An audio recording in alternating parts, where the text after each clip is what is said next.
guys, thanks for tuning into F1 Podcast, episode 107, Max.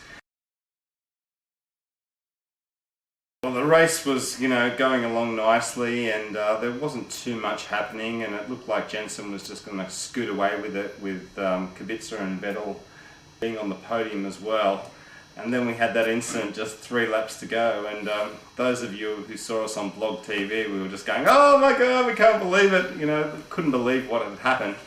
And our opinions kind of changed, I think. I know for Max as well, we were kind of thinking something different now than we were thinking at the time. At the time I was thinking, oh, it's a racing incident and it's just one of those things, and maybe Kubica was a little bit too ambitious, but really when you looked at the replays and you had a chance to go through it, mate, it was clear that Vettel just did the wrong thing. He was given plenty of room. When you look at the in-car footage, for me anyway, mate, the apex was long gone and there was plenty of room on the circuit for Vettel to drive around that corner, and it was a racing incident, but Kubica was faster and he was on the soft tyres.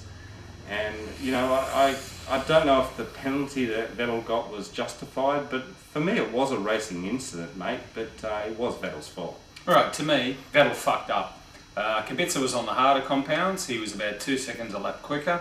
Vettel was on the softer compound tyres, the options, and he just went in very deep, and Robert had track position and Vettel came up on the inside, and I know a lot of you guys will disagree with us, and that's fine, no problem.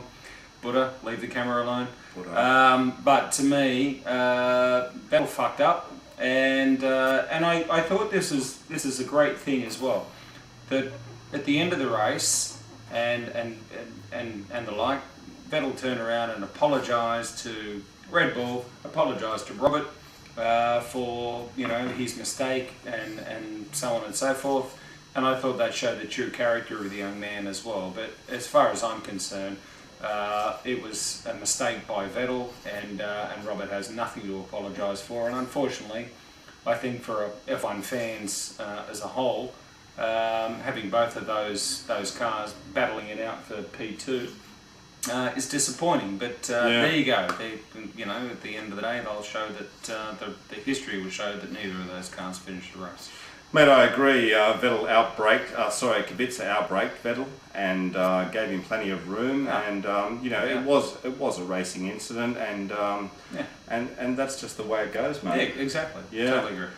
So then Barrichello sort of scooted through into second place, and we had a Brawn 1-2, Max, and I made a comment. Who'd have thought after such a shit start, Brawn 1-2? Anyway, sorry, you made a comment? Yeah, I made a comment on the website that it's a fairy tale, and I know the word fairy tale has been bandied around a little bit, Max, but it really wasn't. It really was a bit of a fairy tale to get that 1-2. This team was destroyed a couple of weeks ago. Let's be honest. A month or so ago. This team didn't exist, on paper at least.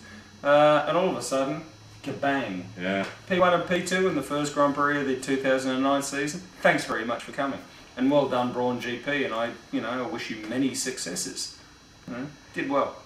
Well, in terms of the podium celebrations, Trulli was P3, and we'll get to that in our next episode. We'll load a video straight away after this talking about the penalties, Max.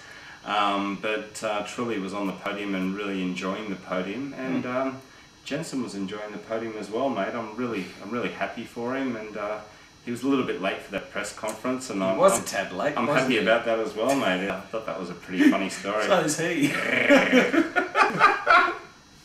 I think he and his girlfriend were both fairly happy about his lateness to the podium. That's great. Yeah, Jensen had a big smile on his face in the press conference, but anyway.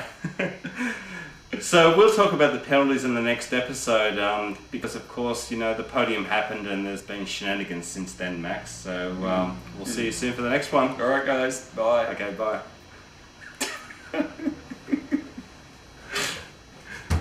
Booty call!